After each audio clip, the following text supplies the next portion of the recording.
week off to celebrate a kind of a universal spring break. Even though we all have different spring breaks, and I'm sure you that are listening that are maybe in school right now, you also have a different spring break. But we wanted to take last week as our universal spring break and just say, take your time, take a break. I just personally got off my spring break and I can tell you I did nothing. Good. Good. I was just there. I went to the gym, started Uh, a little gym time, which is such a personal journey and personal experience to have. Um, I watched some good shows. Oh my gosh, on Hulu, it's the show called Paradise. I've seen what's his name? Who's in it? His name is Uh, start with a J. Uh, James Marsden. I thought Paradise was it. I thought it was Sterling K. Brown. Or That's maybe. it. Sterling K. Oh, Brown and James Marsden. okay. Mhm. It's Mm, a wonderful show. I didn't think that I would like get into it, but I did, and now I'm like, oh my gosh, season 2 needs to come back out. So, I got to like dive into some shows. Also, if anybody that is listening have any type of show or movie recs, please let mm, me know because I love to just sit on my couch and just turn my brain off and watch. mhm. So, yeah. I'm actually about literally just started my spring break, and y'all, I wish I could say brain gonna be off, but I can at least say I will get some more sleep. That's all I can do for myself at this point. You better find You do have something big that is like Right, over you. right. Yeah, we're in dissertation land, everybody. Like it's great. It's a great place to be, but every single moment that I'm not doing something active, I'm like, I gotta be doing here. You know what I Hmm. mean? Hmm. But I'm at least still very happy for a break. I'm like ABD status. I won't be able to. I'm not gonna have it for more than a quarter. But the idea of just writing and not having to be in classes, I'm not TAing. I'm very excited for that. I love like the studios and everything that I was coaching and teaching, but this break of just getting to like be me and finish this up, I can't wait. Amen. I can't wait. Amen. Michael, what did you do in your spring break? I negotiated a contract. That's a choice. That is a choice. And we still negotiating the contract. Jeez. Orchestra Yeah. contracts are like that. They are crazy, y'all. If you never negotiated one, you might want to go try it. Mm-mm. If you Um, don't try it, I don't blame you. but you also enjoyed some you time too. I did. I stayed in Chattanooga, and this was the first time I stayed there for multiple days, besides our young people's concert. And it's not Atlanta, but it's a cute little city. Mm-hmm. Mm-hmm, mm-hmm, And I loved hearing people complain about traffic there. It was my favorite part. That's yeah. hilarious. Yes. People do that here in Houston. Like the traffic, the traffic, the traffic. And I'm like, do y'all not know like where I'm from? Like what I am used to with traffic. Like, yes, is it packed right now? Yes. However, is it moving? The answer is yes in Mm-hmm. Houston. In Atlanta, no. We are stuck right here for the next 30, 45 an hour just looking at each other. I can memorize the freaking license plate that's in front of me. That's how long we're sitting here. Literally. Like I parked. Oh yeah. Yes. Yes. Literally put my car into park. And that's real traffic. These other cities, yes, it is traffic, but it is not it's not as bad as you think it is. Mm, mm. But I will say throughout our break, things happened and things are always happening as we talked about. But Yeah. something that was so beautiful to see was the Equity Arc uh, concert that happened. And it was beautifully shown from 60 Minutes Mm-hmm. through 60 Minutes. And, shout out to that team for that. And shout out Equity Arc, and who we have a friend of the show who is, kind of in that team, and who's heading that. And also shout outs to Rodney Dorsey as well, and all of those talented children that were there, and to those retired Marine band members who was like, no, we're going to do this. Right. I thought it was beautiful. Did y'all get to like check it out and see it for yourselves? It was kind of crazy because like it either was a day or like that I hadn't gone on socials until the end of the day. So as soon as I opened like my Facebook, every single person just was like reshare, reshare, reshare, reshare, reshare, and I was like, dang! And I like there's like but different snippets from 60 Minutes and other like news channels sharing it, and then I think even Equity Art put up their own like behind the scenes and everything. So anytime I would like see a video, I would just like stop and be like, first of all, it is beautiful, right? That the what ended up happening was beautiful. But the reason why it had to happen is atrocious. Yes. And just it's everything that we have been saying was going to happen and what people were afraid of and like sure was going to happen whenever, the arts began to be directly attacked by this current administration. But I think I want to focus just so much on the people who made the actual thing happen and how much coverage, positive coverage it's getting in terms of like these students are getting to be celebrated for what they did. The musicians who stepped up to be with them regardless of what executive orders were was really beautiful. How Equity Arc flexibly, quickly responded to this scenario and how they were still able to offer this opportunities. Shout out Stanford for your leadership, like longtime friend of the pod. Like it truly takes a leader with a vision and who can see beyond just like this one hill, this one hump, this one dip, to go, well, what's next? And I think it's just inspiring to see that level of like agility right now, because I think that we're gonna have to be agile like during these next 4 years or so, that we're, as a country committed to what the current administration is. We have to be agile. So shout out to Equity Arc all yearly. I'm sure it took a team, a village, as it always does, staff, board, supporters, donors, sponsors to make that happen. But truly an inspiration. Michael, you're speaking, and Sorry, someone tried to call me, so I turned it off so y'all didn't hear my little bum bum bum bum bum bum because I forgot everything is connected. But it is amazing to see what happens in the face of adversity. Like that is truly awesome. The fact that there had to be adversity still sucks. It's stupid. But also, did y'all see the same by Kennedy Center saying everybody is welcome? Right. Baby, Right. mm-hmm. And here's the thing that I do want to offer, because I went on the Kennedy Center's page and I was interested in seeing like their Facebook page to see how people were responding to them and everything. And it's a mixed bag, as can be understood, because the truth is there are still people working at the Kennedy Center who are just feeling the effects of this administration just as we are, if not heavier. So they're marketing people who like have been told to change how they market, like the development team, the education, or for them, the social impact team. We have to remember that internally that organization just got flipped on its head, and they're the innocent like workers who did not sign up, right, to be a part of what is currently going on, and they're just trying to survive, or they're trying to remain on the inside so that they can like help in some ways, like pad what is being forced upon them. So I just want to say, while we can like, it is important for us to push back on the policies that are being like changed, especially for hateful and harmful reasons. Remember that there are still human beings there who are trying to do the best that they can given those circumstances.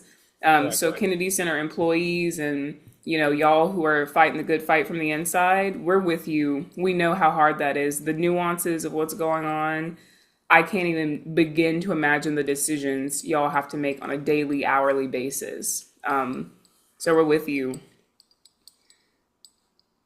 I also want to call out some responses that I have heard or really seen in those comments of that YouTube video as well. And some comments that I've heard through the grapevine that some people in our circles have also said in a response to this. If Mm, your response to Equity Art concert and the work that they are doing as if OMG, that's BS. Why does it matter the color of their skin? Why it should have been given to the best people, da da da da to have that stage. If you are so threatened that there are about 60, 70 students that are talented to beyond anything that you can reach right. personally, have been given the opportunity to come together with a community, with some of the best musicians in our country, some may say in the world, to Mhm. play a concert, and you, the only thing that you can find to say about it is something negative. Mm, That's a thing for you. That is disgusting for you. The projection is all about you because in your head you're like, why couldn't it have been me? Well, baby, you're just not that talented that you think. right. Because these musicians like that, they are the best. For those students that perform that music, which by the way was not easy music No. at all. The gallop, the da da da da da. I was like, That wait, throwback. was Enang Jill. Like, come on, Gallup, come on, Shostakovich. Loved. And then also shout out Gala Flagello. Her piece was also on it, which I love. Bravado. I've been able to do that piece myself. Like, look at that, and also look at the programming too, because somebody, um, I think whenever you say DEI, they think of it as a slur nowadays. Yeah. Whenever you say that, Absolutely. and in my head, I'm thinking about, well, let's look at that programming as well. You had pieces by Gala Bravado. You had Shostakovich on it. You had Granger. These are like who you would think is just white men. Like these are white men performing. But guess what? They're still playing. And those pieces, Shostakovich and the Granger, those are the cornerstone pieces in the Win Ensemble literature. No, yeah. What's the rebuttal? What's the rebuttal to the recital? Not the We're rebuttal. subtle. So like that, I've seen that comments when the video first came out. I was like, let me go read some of these comments. And some of those comments was just absolutely disgusting. That Oh, it's and these are high school students. Mm, You were taking this away, the credit that they deserve to have, you were taking that away from a high school student. mm, I hope they feel big. mm. Correct.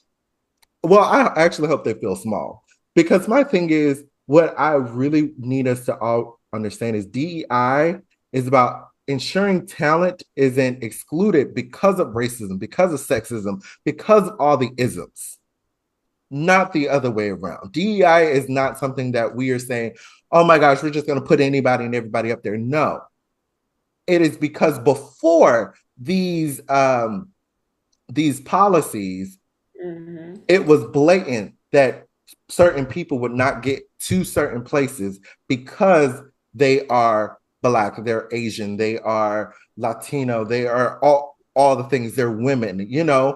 That is why. So then DEI comes to say, no, no, no, no, no. We are going to make this an equitable playing field.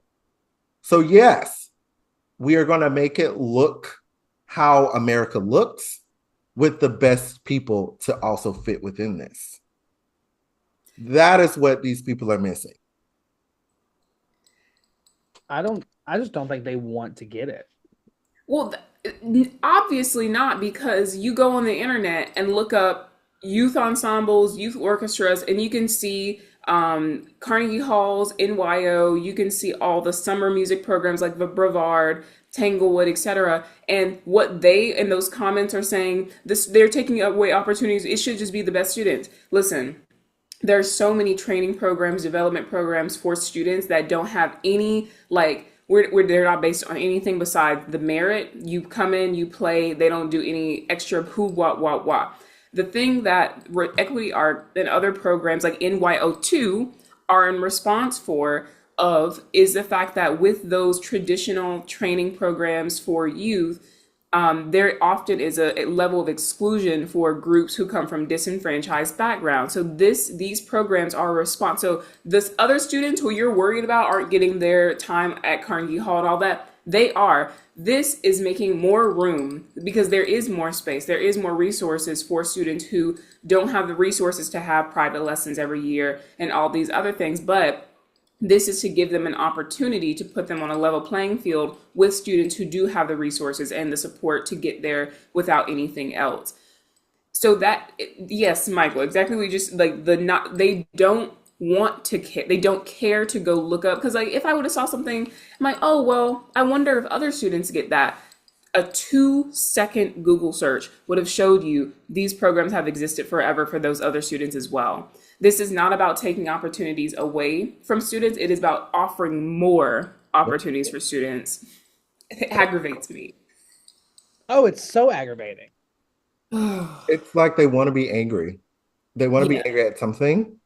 And unfortunately, in the country and state that we live in, it is okay for little buzzwords to get a whole angry mob ready to go. Yes. And my biggest issue is that you've turned your hatred to kids. Mm-hmm. Kids, not even 18 years old.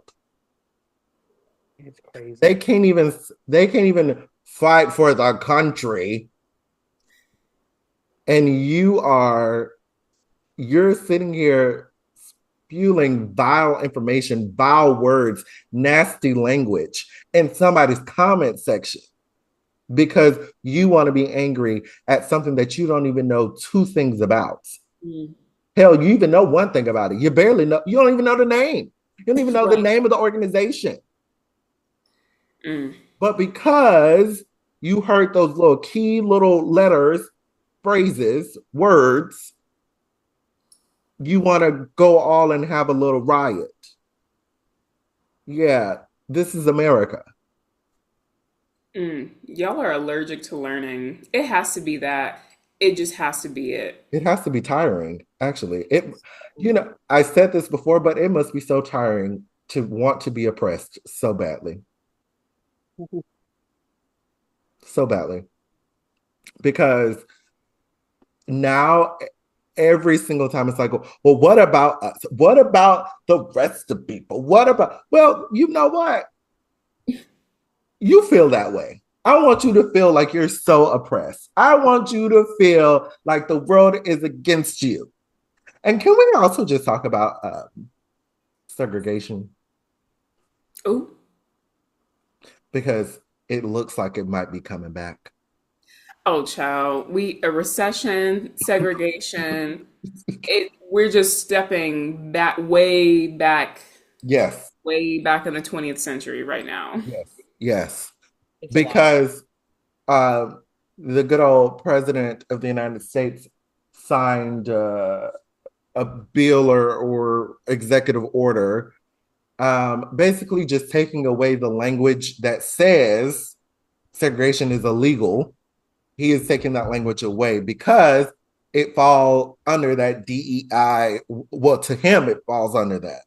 So now in federal spaces, if someone wants to have a segregated anything, there's no law or bill or anything saying you can't do that anymore. Well, isn't that exactly what people in the comment section were actually saying against? Like they were saying, like, why couldn't it shouldn't just be for like the best students? But your president's over here saying actually segregation's good. So now what? And this is what I mean. y'all can't figure out what you actually want, Yeah, yeah, yeah. and Girl, they they don't can't know what they explain want. it, and they could They Mhm. never don't. explain it. They don't know ne'er a thing. Not nary one thing. This is a conversation though that I was having earlier this week because we in different entities and organizations I work for with it's been the same question of like, what do we do? How do we respond? Even if some of us have been immediately directly impacted, others have are like waiting for it to happen or trying to be proactive. This is what I have to say to organizations, to individuals, institutions about what you should be doing during this time. Figure out where your power lies. Equity Arc's power comes from the fact that they are a symbol and a beacon of hope that now people are rallying behind. They can support. This is what they do. That is their strength. Their strength does not come from them changing their name, changing their mission statement. Like, no, absolutely not. Their power comes from them standing strong in who they are and getting people behind them. Now, if you are an institution who you provide resources for groups and it's under DEI, you have whatever, like people who you've hired to do those kinds of things, and it's just a semantics thing of wording in order for you to keep that funding for you to continue supporting people, that is a conversation you need to have to be able to do that, right? Because like again, the power from you comes from the fact that you get resources, you already have the resources. If that's time, staff time, funding you can get from the government on a certain level in order to help other people who are being directly impacted by these things, that is where your power comes from. If it takes extra time to reword your whatever, if you have to do it, that is where true power can come from. So I think my big thing, my encourager, is to sit down and actually have a conversation about what is possible for you and like how you can best support the people you still want to support. And does that mean changing the name of one of your committees? Does that mean like shifting small keywords in order for people to still be able to get funded? Because that happened in one of my groups that I work for, is that people we're supporting are in the South or in places where they're being even like, especially queer people who are being directly impacted by a lot of things. They're not getting their grant money. Schools are under attack as well, like colleges and institutions. So like nonprofits are going to have a really important role to play in how money is dispersed into communities. And you got to be smart, especially with donor funds. It's like, please, like, figure out your donors who really are about the work. Go to them, talk to them, your board members too. Be smart. Like, be smart. Know where your power comes from. Because, like, I understand the response of like, oh, we don't need to shift because we need our like constituents need to know that we stand with them. If they already have felt that way, they know that you'll be adjusting in order to protect them. But if you shift things around and you see them go like, wait, why are you doing that? That means you haven't done the actual root work for them to trust you. Mhm. If they trust you, they're going to go, I see what you're doing. And I trust that you're doing this for the best reason, for the best judgment, and in my best interest. If you haven't done that emotional buy-in that we talked about when our friends were here on the podcast with us, if you have not done that with your community, it will show during this time. Oh, it's gonna show big time. It's going to show big time. Mhm. Mhm. Um, and also one other thing about donors, we all know that the donors usually they lean a certain way. They Sure. are very um, old thinking because I mean that's just how nature kind of rolls. Is that as you get older, you start to accrue more financial funds, and now you want to give back this and that. And I think it's important to develop language to let the donors know that their funds are going to be put to the best place for the betterment of the community that we serve, the culture that we serve, and the students or the beneficiaries of whatever is going to be best, no matter what. Because I can see some donors saying, I want my money for this. And Mm, as a person that have been in donor events, my response always, your funds will be going to the best suited person and what is needed for the betterment of what we have going on here. mm, mm-hmm. That is a very clean, concise way to say, look, sweetie, I know what you mean when you say you want your money to go certain ways, but I'm gonna tell you right now, it's gonna go to wherever it is most needed. Wherever I need it to be. Mm. And in that order. There are like, if we want to get real nonprofit nerdy right now for a second, there are donor advised funds or restricted funds where it's like the donors can say, I only want my money to go XYZ 1 2 3. And that's like one of the first things I was told, don't you do that. Mhm. Have conversations with them to Yep. let them know, hey, I hear that you're really big on this, and this. And can we talk about how there are other things as well in the full organization, whatever, that also deserve some support, et cetera, et cetera. And sometimes you can't get that. Sometimes donors come in, they say, hey, if you want this $10 million, it has to go to this. You're Yeah. not, so be smart. And if it's for something great, good. And honestly, sometimes it's nice whenever you have partnerships and sponsorships that's like, this has to go to education actually, because later on, if you're not in that role, the person who like would want it there, and someone else tries to come into that role and put that money somewhere else, that sponsor is going to be like, that's for education, my money is only for that, Yep. you know. Yep. Those are, So but you do have to have that emotional buy-in with absolutely. donors as well as anybody Yes. within your community that is uh that may be getting anything from your organization. If Yes. you're at a school, you got to, as we talk about with students, you got to have that with parents, you got to have that with the administrators, you got to have that with just community leaders so that everybody is buying into the community and the culture that we are cultivating right now. That Yeah. is what's most important. And until that is really solidified, there's always going to be uncertainty Yes. about what we can do, and especially in today's world where Yeah. so much money, the dismantlement of the DOE happening and what that is going to be like, and how is that specifically going to come to affect music education? Like that is something that has not been talked about. I mean, obviously there's layers, but we got to also think about that too, because we do have a lot of things that come from federal funding. Yes. True. So many colleges, I mean all the colleges, right, technically, Yeah. like yeah, they get so. Public schools, like right now, we have federal funding for specific music education things. Yeah. We're Y'all, just living in a time. we're right. We're just in a time right now. Just different dates mean just different dates in history. I'm just at this point, my autobiographical is gonna be part history book. How Nah, much we've lived who through. writing it?